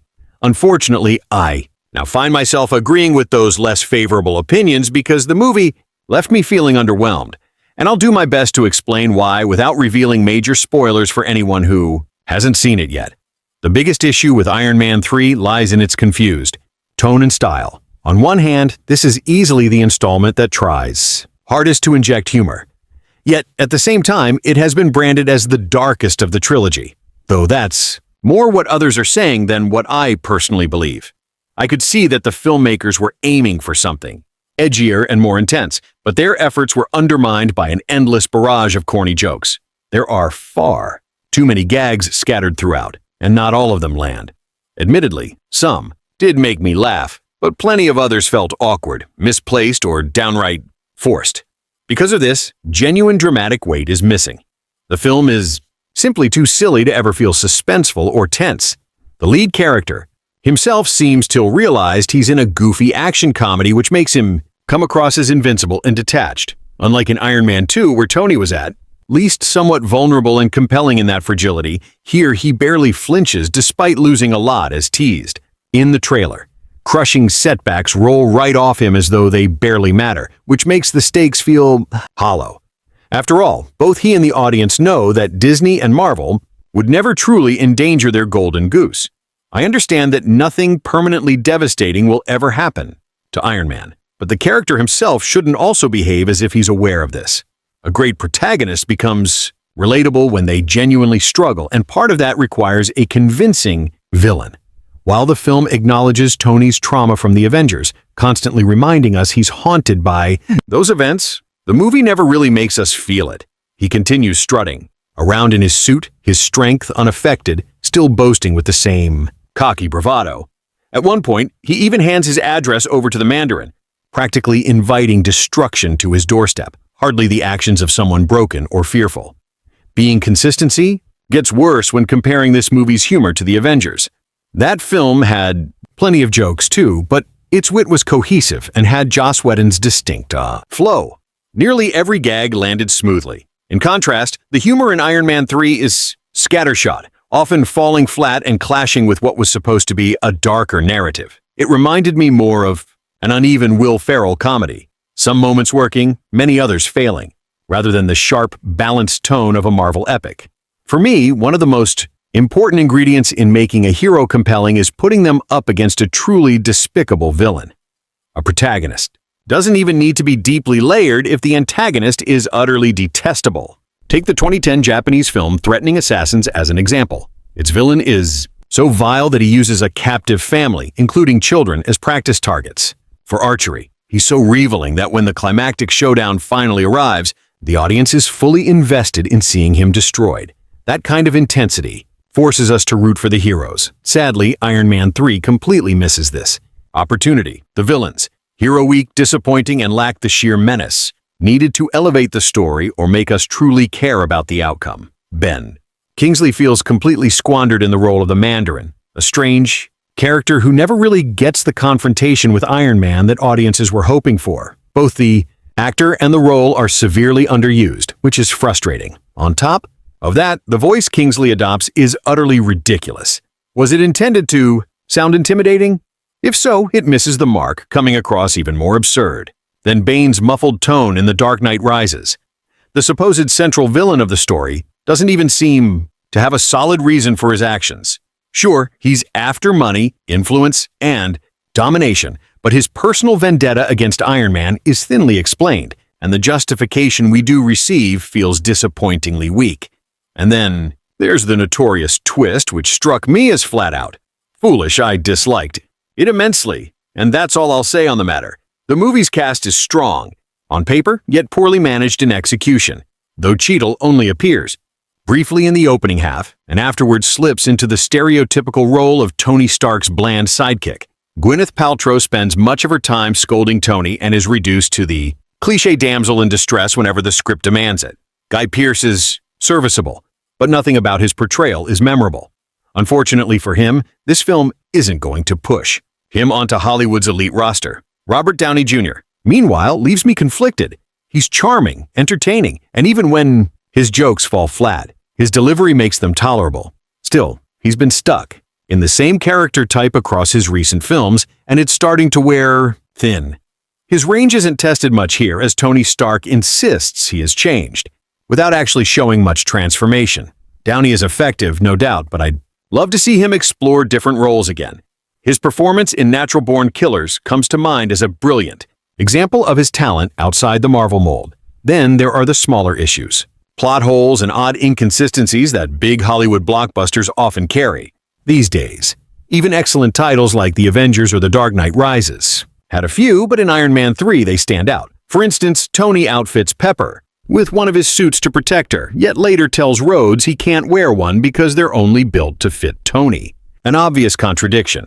Or how the armor in this installment seems inexplicably fragile compared to earlier films, collapsing like rusted junk in several scenes. Listing all of them would spoil too much, but rest assured the problems are frequent and distracting. On top of that, there's the addition of the kid who partners with Tony in a few sequences portrayed by a lackluster child actor. If Marvel ever tries to spin this into an Iron Man Jr.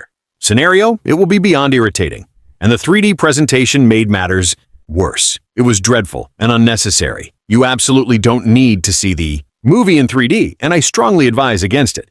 The format just makes an already dimly lit movie appear murkier and harder to watch. A few effects may pop, but the overall picture becomes blurry, the colors washed out, and much of the detail lost. 3D can be effective in rare cases, but forcing it into films that don't require it ruins the visuals.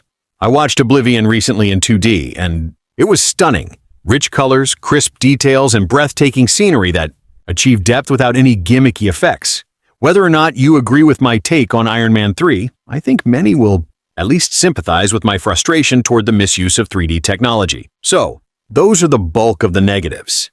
This review leans heavily toward criticism, because I'm not going to write another 1,000 words about the positives, though there were some. The action sequences had their moments. While they never reached the spectacle of the Avengers' climactic battle, the mid-air plane rescue was impressive and the nighttime oil rig finale was solid, although once again marred by the awful 3D that made the visuals hard to follow. Robert Downey Jr. delivers a solid performance, though his portrayal is beginning to feel somewhat repetitive. And while much of the humor lands effectively, it doesn't always blend seamlessly with the darker and more serious narrative the film sets out to tell. The best way to approach this movie is with reasonable expectations. It's unlikely to become your new favorite superhero entry, but if you go in with a measured mindset, it can still provide a fun cinematic experience. I had heard a lot of comparisons suggesting this film outshines Iron Man 2, which I personally enjoyed, so I walked in with fairly high hopes. That said, I had already lowered them, somewhat after watching the trailers since I could anticipate elements that might let me down. And while I ultimately found the film enjoyable overall, even slightly stronger than the second one, there was still a clear sense of disappointment. The letdown came from the villain naturally. As a longtime comic reader, it was difficult to accept. Nevertheless, the film still worked as an entertaining spectacle. The plot follows Tony Stark revisiting a trip to Switzerland in 1999, where he had a brief fling and arrogantly dismissed a desperate man seeking his time. Jumping to the present, a terrorist called the Mandarin has been staging bombings and waging a war against America. In response, the government deploys Colonel James Rhodes, now operating as the Iron Patriot. Meanwhile, Tony is dealing with crippling anxiety attacks, most likely lingering trauma from the New York invasion seen in the Avengers. Things become personal when Happy, his old bodyguard and friend, is gravely injured in one of the Mandarin's assaults, prompting Tony to openly challenge the terrorist. The Mandarin takes him up on it, unleashing helicopters that obliterate Tony's mansion and leave him stranded in Tennessee. There, Tony begins piecing together the truth. The attacks have little to do with traditional terrorism. The story unfolds fairly well, though the Mandarin twist remained a crushing disappointment for me. I had been waiting for Iron Man's greatest foe since the first film, and this version was nothing but a facade. The real villain, unsurprisingly easy to identify, did at least have powers, but they resembled Molten Man's fiery abilities, able to melt through Tony's armor. Some argue the twist was meant to be bold and different, but I feel that's only partially true. The larger issue is that the director never wanted to tackle the Mandarin, so the character was sidelined from the start. It's a situation similar to forcing Venom into Spider-Man 3 when Sam Raimi disliked the character or giving Godzilla to Devil, and Emmer who weren't fans either. It never works. On top of that, adapting the Mandarin properly with his 10 rings, each with unique powers, would have required 10 distinct and costly effect sequences. Instead, we got repetitive visuals for the villains heating up and regenerating. As a result, the true Mandarin never materialized. And thanks to this approach, likely never will unless the series is rebooted. Still, the film had plenty to enjoy. Excellent action set pieces, sharp comedic moments, and clever nods to the Avengers. My inner comic fan felt cheated, though. It was like watching a Batman movie where he encounters a random clown at a party who sprays him with a flower, and Batman mutters, "Out of the way, Joker," with that gag standing in as the Joker himself. Funny, perhaps, but incredibly unsatisfying. Adding to the bittersweet feeling, Robert Downey Jr. has announced he won't be doing any more solo Iron Man outings, which is a shame since these films generally make for strong superhero entertainment. Was it better than Iron Man 2? Yes, though not by a wide margin. This movie portrays Iron Man confronting the so-called Mandarin, and while it has powerful moments, dazzling effects, and another strong performance from Downey, some parts of the story just don't hold together. The spectacle often goes overboard, and while I personally enjoyed elements many comic purists hated, like the Mandarin twist and Tony's interactions with the young boy in Tennessee, I can't deny this was a hit-and-miss chapter in the MCU. Tony's post-traumatic stress episodes are actually portrayed with solid consistency, carrying over well from his experiences in the first Avengers film. Yet, certain story choices felt problematic to me, especially the whole rescue the president subplot, which came off as corny and overly patriotic. The material surrounding Pepper's involvement with the extremist virus, along with the developments concerning Tony's arc reactor, seemed forced and unnatural. While the visual effects are undeniably impressive on a technical level, the sheer avalanche of spectacle becomes exhausting. Endless shots of characters leaping about, Iron Man suits zipping in every direction, crashes, falls, and non-stop explosions create sensory overload rather than excitement. I did appreciate the Air Force One Met rescue sequence and the early training scene of Tony testing out his suit, but much of the other action felt gratuitous. Another odd choice was giving Tony fairly strong combat skills outside of his armor, which never sat right with me. His brilliance should shine through when he's inside the suit or tinkering in the workshop, not running around wielding a gun like some SHIELD operative. On top of that, the story constantly relies on coincidences with events aligning perfectly at the right moment simply to push things forward. It feels contrived with little justification behind the plot turns. There are sparks of entertainment, yet the overuse of CGI and a flimsy storyline undermine the whole. Stark himself has grown into a flat, predictable figure, his quirks now more irritating than charming. When I compare films, I judge them against others in their category. And with Iron Man 3, I have 2 earlier installments in the same series to measure it against, which makes it clear this is the weakest entry. Not terrible by itself, but it simply doesn't hold up next to its predecessors. The narrative introduces a terrorist whose goal is to teach lessons to the US and its president. But before this thread even unfolds, we get a flashback to Stark's past, introducing 2 key characters. By showing their significance right away, the film spoils any suspense. It becomes obvious where things are going instead of letting the tension build. Later, Iron Man is handily defeated in a way so simplistic it calls into question the credibility of the entire saga. Barely escaping, he meets a young boy who assists him.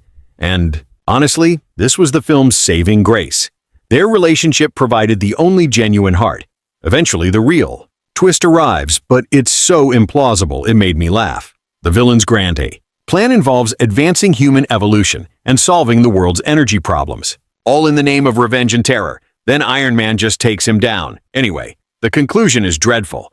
The same tedious voice-over narration, Tony's self-realization, and an after-you credits gag scene that fails to amuse. Despite this, I still hold out hope for Iron Man 4. Perhaps Stark's greatest foe will be George R.R. Martin himself. As for this film, it just didn't work. I will say, however, that I adored what they did with the Mandarin. Fans had been clamoring for the franchise's big villain since 2008, and finally we got him reimagined as a Middle Eastern-style terrorist. But the reveal that it was just Ben Kingsley on pirate broadcasts, bold, subversive, and wonderfully risky. Kingsley completely owned the role and stole the spotlight. Even so, Iron Man 3 tries to cram far too much in and, unlike its predecessor, lacks the finesse to pull it together, leaving the story feeling bloated and muddled. I admire Guy Pearce, but Aldrich's Killian and the whole extremist concept were weak, and the climactic battle felt more like a shameless toy commercial than a finale. Shane Black's presence had me optimistic, but in the end, the film just buckled under the weight of excess. And as these Marvel blockbusters continue to roll out, I can't help but wonder when the public's obsession with comic book heroes will cool off. Clearly, not soon, as Iron Man 3 has already grossed a staggering $1.2 billion worldwide. With money shouting that loudly, more installments are inevitable. A bomb is not a bomb when it's a dud. This line from the movie neatly mirrors the sentiments of many viewers. The narrative feels less like a story and more like a string of events. Though if one insists on tracing a story line, it unfolds like this. Iron Man 3 brings arrogant yet ingenious industrialist Tony Stark Iron Man, Robert Downey Jr. face-to-face with adversary Aldrich Killian Guy Pearce and his puppet villain, the Mandarin Ben Kingsley, a figure with influence that stretches worldwide. After Stark's personal life is shattered by their attacks, he sets out on a perilous journey to hunt down those at fault. At every stage, his resolve is tested, forcing him to rely purely on his intellect and creativity to safeguard those closest to him. Along the way, he finally confronts the question that has haunted him. Is it the man who defines the suit, or the suit that defines the man?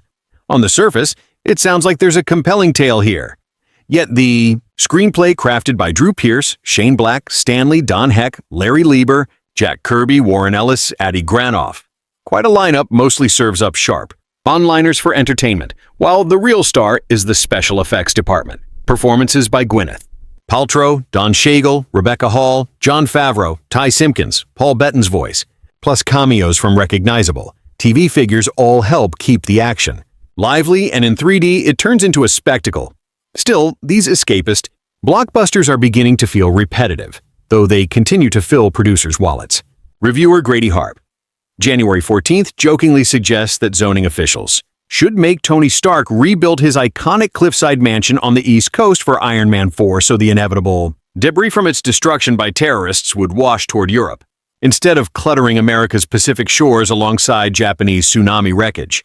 He quips that general MacArthur, during his role in post-war Japan, should have foreseen this and ordered a retaining wall to keep debris away from U.S. beaches in Hawaii, Alaska, and California. Harp even muses he might have enjoyed the film more if Gandhi had been the villain, since his voice in the trailer sounded cooler. Perhaps this is the sort of movie mainly tailored for teens because it's difficult to see adults seriously buying into such a robotic premise. Weak storyline aside, the acting remained strong, though the constant effects failed to impress me and often felt dull. I'm Tony Stark. I build amazing stuff, have a great girl, occasionally save the world.